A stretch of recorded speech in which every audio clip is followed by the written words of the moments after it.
আপনি দেখছেন বিনি পয়সায় বিনোদন। বিশ্বেশ্বর বাবুকে তুলে নিয়ে গেল গীতা এবং বড়বাবু।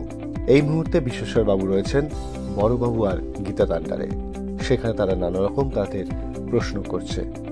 এদিকে দেখা যাচ্ছে অ্যারেস্ট হওয়া শুনে নড়ে চড়ে বসতে আরম্ভ করেছে সকলে মিলে, ধীমান সেন, এমনকি অঙ্কিতের বাবাও পর্যন্ত।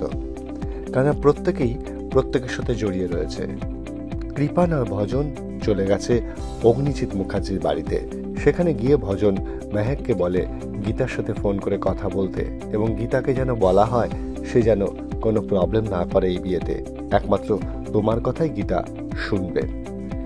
মেহেককে ফোন করতে বারণ করে তার কাকা, কিন্তু মেহেক লাস্টে ভজন থেকে ফোন নিয়ে সে গীতাকে বলে প্লিজ তুমি এর মধ্যে থেকো না, তুমি আমাদের বিয়েটা হতে দাও।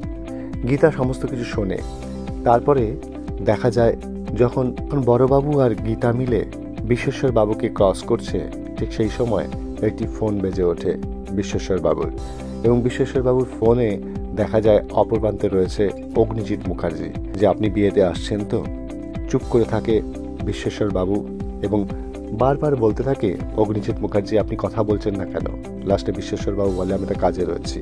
সেখানে তখন কথা বলতে শুরু করে গীতা, এবং গীতার কথা শুনে অগ্নিজিৎ মুখার্জিও পর্যন্ত ভয় পেয়ে যায়।